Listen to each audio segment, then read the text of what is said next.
जय हिंद फ्रेंड्स। आज हम लोग करंट अफेयर्स की सीरीज में जो हमारा कल लेक्चर चल रहा था उसी के अगले टॉपिक को लेकर मिले हैं। कल हमने देखा था कि क्रिमिनल लॉज रिफॉर्म्स जो हुए थे 2023 में, उसमें सबसे पहला ये था कि आईपीसी को हमने बदल दिया। राजद्रोह कानून की धारा 124 ए वो ख़त्म हो गई आईपीसी की। अब उसके बाद जो है आईपीसी की जो धारा 124 से ख़त्म हुई, तो राजद्रोह के कानून को हमने कुछ गतिविधियों को उसके दायरे में रखा है।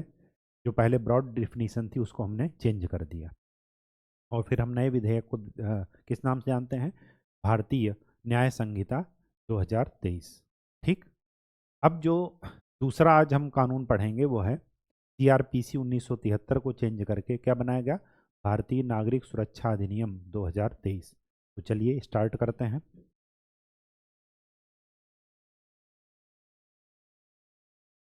भारतीय नागरिक सुरक्षा अधिनियम 2023 ये किसकी जगह पर आया? ये आया सीआरपीसी 1973 की जगह। ठीक। क्रिमिनल प्रोसीजर्स के बारे में इसमें थी। क्रिमिनल प्रोसीजर्स में तीन गतिविधियां आती हैं। एक तो है गिरफ्तारी, दूसरा है अभियोजन और तीसरा है जमानत। गिरफ्तारी मतलब अरेस्ट, अभियोजन मतलब प्रोजिक्यूशन और जमानत मतलब बेल। तो इनसे संबंधित जो भी गतिविधि थी वो सीआरपीसी 1973 में थी। तो इसी से रिलेटेड जो हमने संशोधन किया और इसी से रिलेटेड मुख्य प्रावधान हमने किस में रखा? भारतीय नागरिक सुरक्षा अधिनियम 2023 में। तो इसके देख लेते हैं मुख्य प्रावधान।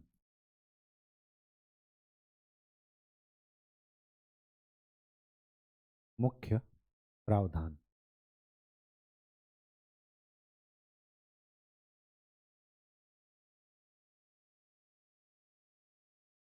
मुख्य प्रावधान में सबसे पहली बात है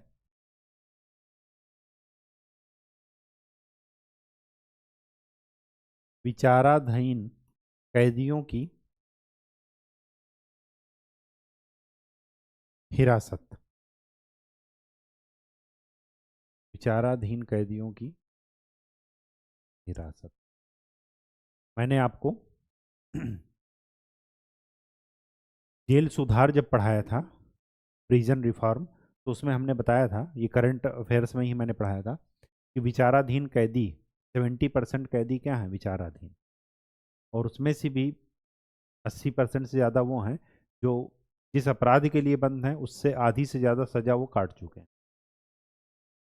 जिससे क्या है? राज्य के संसाधनों पर बहुत ज़्यादा लोड है, उनके मानवाधिकारों का भी हनन हो रहा है जो लोग बंद हैं।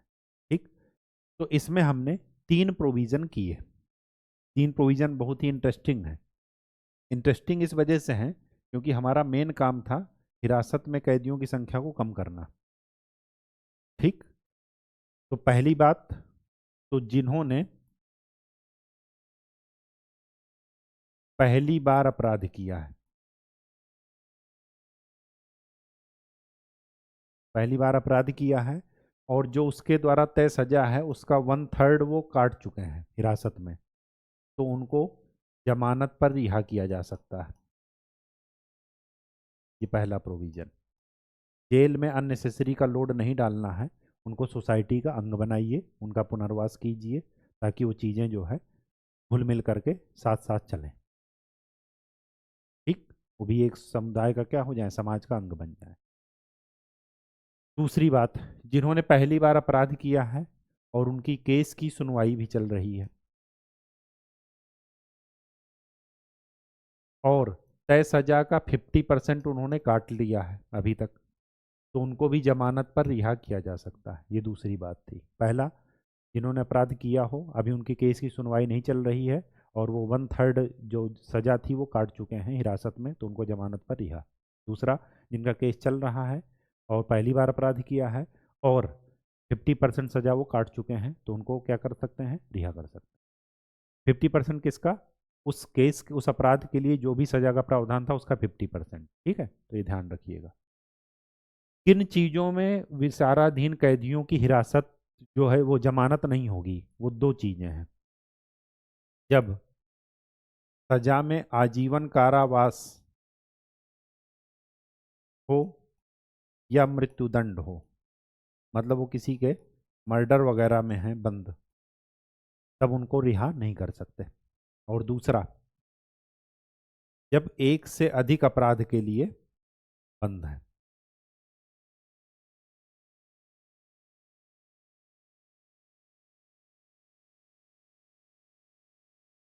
इन दोनों प्रोविजन के लिए जमानत नहीं हो सकती बिना सुनवाई के।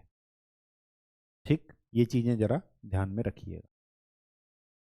दूसरी बात, मैंने आपको आईपीसी में बताया था कि दोष सिद्धि के उसमें क्या करना है, फोरेंसिक जांच जो अपर्याप्त थी उसको क्या करना है, बढ़ाना है केस टू केस।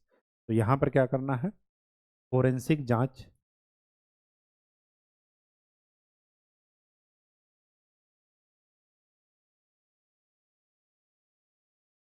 क्या कर दीजिए, अनिवार्य कीजिए। अनिवार्य दो मामलों में है। पहला, जिस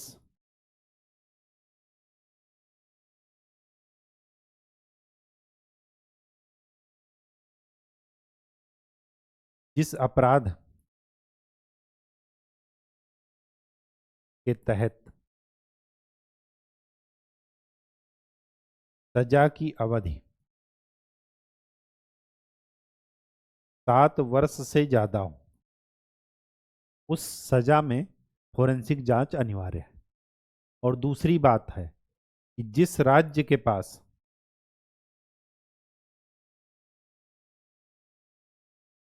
यह सुविधा नहीं है,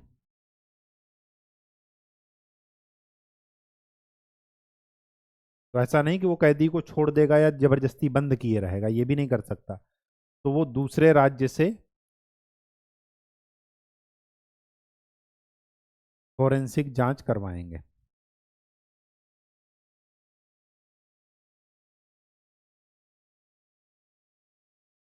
तो कोई भी राज्य ये बहाना मारकर नहीं बैठ सकता कि हमारे पास लैब नहीं है, सुविधा नहीं है, तो हम कैदियों को बंद रखेंगे। ठीक। तीसरी चीज जो यहाँ पर ध्यान में देना है वो ये कि मेडिकल जांच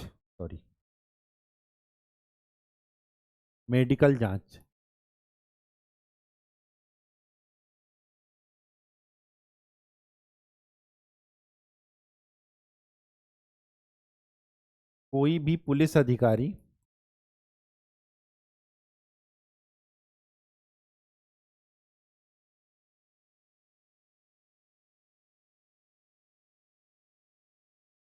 विशेष मामलों में मेडिकल जांच अनिवार्य कर सकता है। और इन विशेष मामलों में पहला मामला है बलात्कार। इसमें अनिवार्य है, ध्यान रखिएगा, इसमें चॉइस नहीं है, कंपलसरी है मेडिकल जांच कराना। ठीक, वो पुलिस अधिकारी की अनुमति से ही हो जाएगा। और लास्ट बात यह है कि फिंगरप्रिंट, ताकि केस मजबूत बन सके और जो दोषी व्यक्ति नहीं है उनको सजा भी ना हो। तो फिंगरप्रिंट में क्या है कि कोई भी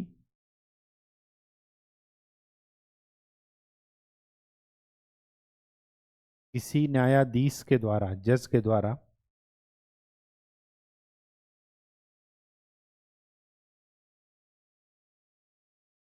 जज के आदेश पर, द्वारा नहीं,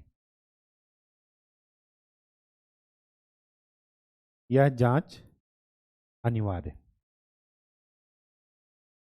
चाहे व्यक्ति हिरासत में हो, पकड़ा गया हो या ना पकड़ा गया हो। लेकिन अगर जज ने ये कह दिया तो फिंगरप्रिंट उसको लेना ही पड़ेगा। किसको, पुलिस को। इन सब बातों से ज़्यादा जो इम्पोर्टेंट बात है वो इसका लास्ट प्रावधान है, और वो ये है कि हर एक गतिविधि के लिए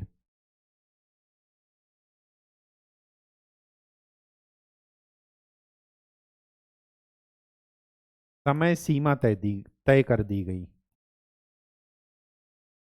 टाइम लिमिट फिक्स। जैसे एफआईआर के कितने दिन में आपको मेडिकल रिपोर्ट सबमिट करना है, कितने दिन में आपको फॉरेंसिक जांच करना है, कितने दिन में आपको वो मुकदमा दायर करना है। इन सब के लिए टाइमलाइन है, अलग अलग केसेस के लिए। तो जिससे क्या है, जो त्वरित न्याय की अवधारणा है, इसको मूर्त रूप दिया गया है, जिससे दो फायदे हैं। एक तो विचाराधीन कैदियों की संख्या कम हो जाएगी, जो दोषी व्यक्ति नहीं है, जबरदस्ती किसी केस में फंसाए गए हैं या फंसे हुए हैं, जिनके पास वकील करने की सुविधा नहीं है, वो भी क्या हो जाएंगे, वहाँ से उनको छूट मिल जाएगी और वो जमानत पर रिहा हो जाएंगे और उनको समय से न्याय मिल जाए। ठीक, तो ये कहाँ पर किया गया है, भारतीय नागरिक सुरक्षा अधिनियम 2023 के। चारों प्रावधान याद रखिएगा। हिरासत में जो व्यक्ति हैं विचाराधीन, उनके लिए क्या प्रावधान है, जो पहली बार केस करके आए हैं और 1/3 सजा पूरी कर चुके हैं, वो जमानत पर रिहा। दूसरा, जो जिनका केस चल रहा है और 50% से ज़्यादा सजा पूरी कर चुके हैं, वो जमानत पर रिहा। ये पहला प्रोविजन है। दो लोग जमानत पर रिहा नहीं हो सकते, एक तो जिसको आजीवन कारावास या मृत्युदंड मिला हो, और दूसरा जो एक से अधिक अपराध के लिए दोषी पाए गए हो। ठीक। दूसरा, मेडिकल जांच पुलिस अधिकारी के द्वारा किसी किसी केस में, विशेष जो केस हैं जैसे बलात्कार का मामला, रेप का मामला हुआ, उसमें अनिवार्य है। फिंगरप्रिंट में किसी जज के द्वारा अगर ये आदेश दिया जाता है, किसी जज की निगरानी में फिंगरप्रिंट लिया जाएगा। और चौथी बात यह है, हाँ चौथी बात क्या थी, फॉरेंसिक जांच जो है वो अनिवार्य कर दी गई है, जिसमें 7 वर्ष से ज़्यादा सजा हो उस केस में, और दूसरा जिस राज्य के पास ये सुविधा नहीं हो, दूसरे राज्य से कोऑर्डिनेट करके फॉरेंसिक जांच कराएगा। ये सारे प्रावधान किस में है, भारतीय नागरिक सुरक्षा अधिनियम। अब चलते हैं इंडियन एविडेंस एक्ट, भारतीय साक्ष्य अधिनियम 1872 को चेंज करके क्या लाया गया, 2023।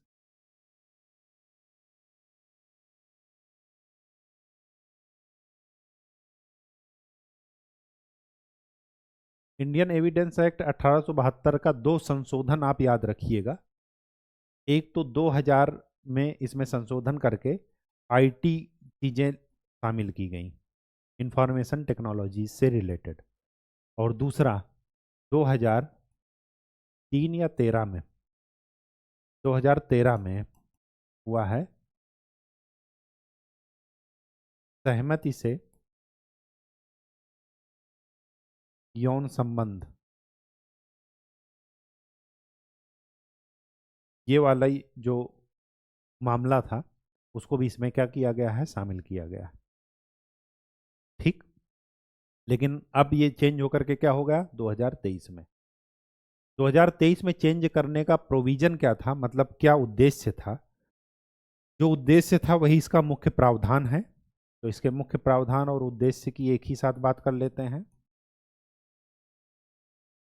और सबसे मोस्ट इंपॉर्टेंट ये है कि डिजिटल एंड इलेक्ट्रॉनिक प्रूफ को मान्यता दी गई। बस वो टेम्पर्ड ना हो, ध्यान रखिए, उसमें काट छांट नहीं हो, और उसके लिए सर्टिफिकेट इशू होता है। लैब में उसकी जांच कराई जाती है कि इसमें एडिटिंग तो नहीं हुई है। आजकल देखिए डीप फेक टेक्नोलॉजी से मोदी जी को ही हीरो बनाए दे रहे हैं, गाने का डांस करते हुए मोदी जी नजर आ रहे हैं। ये क्या है, डीप फेक टेक्नोलॉजी। आप रियल और इमेजिनेशन में अंतर ही नहीं कर पाएंगे। ठीक। तो ये जो है सबसे बड़ी बात यह है कि डिजिटल या इलेक्ट्रॉनिक रिकॉर्ड को मान्यता दी गई, और ये सारी मान्यता एक मौखिक साक्ष्य के रूप में मान्य होगी।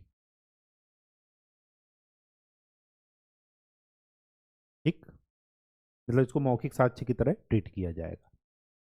दूसरी बात यहाँ पर जो एक ज़्यादा इम्पॉर्टेंट बात है वो ये कि जैसे एक केस में 4-5 लोग अभियुक्त हैं, मतलब संगठन में अपराध किया गया था और उन पांचों व्यक्तियों को पकड़ लाया गया। अगर उनमें से किसी एक ने अपराध स्वीकार कर लिया तो ये मानकर चला जाएगा कि पांचों के द्वारा ये स्वीकृति हो गई। तो इसका दुरुपयोग भी हो सकता है और उपयोग भी हो सकता है। उपयोग किस तरह कि त्वरित न्याय मिलने के उसमें, जैसे गैंग रेप में एक अपराधी पकड़ा जाता है, बाकी फरार रहते हैं, या बाकी कुछ दिन बाद अगर पकड़े गए तो स्वीकार ही नहीं कर रहे हैं कि हम नहीं थे, हम यहाँ थे वहाँ थे। ठीक, तो ये सब चीज़ें। तो मुख्य प्रावधान में एक दूसरी बात याद रखिएगा, संगठन में किए गए अपराध में एक व्यक्ति का एक्सेप्टेंस, कबूलनामा, सबका कबूलनामा माना जाएगा।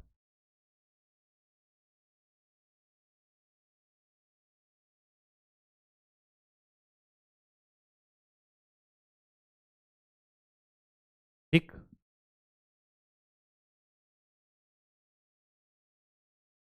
दस्तावेजी साक्ष्य के रूप में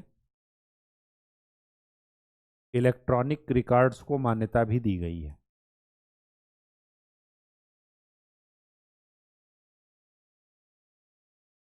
जैसे वीडियो, ऑडियो, पेपर, ये ईमेल, ये सब क्या है, दस्तावेजी साक्ष्य के रूप में भी इनको मान्यता दी गई है। तो ये था इसका इंडियन एविडेंस एक्ट का 2023 के मुख्य प्रावधान। मेन क्या था, इलेक्ट्रॉनिक और डिजिटल चीज़ों को शामिल करना। ठीक, ये सब इसी वजह से है क्योंकि जैसे जैसे समय बीता गया क्राइम की प्रवृत्ति क्या हो गई, बदलती गई। जब क्राइम की प्रवृत्ति बदल गई तो सजा की प्रवृत्ति भी बदलनी चाहिए और केस को सॉल्व करने की प्रवृत्ति भी बदलनी चाहिए। बस इसीलिए ये सब था। नेक्स्ट लेक्चर में हम लोग किसी और नए टॉपिक के साथ मिलेंगे। तब तक के लिए अच्छे से पढ़ाई करते रहिए, रिवीजन करते रहिए। धन्यवाद।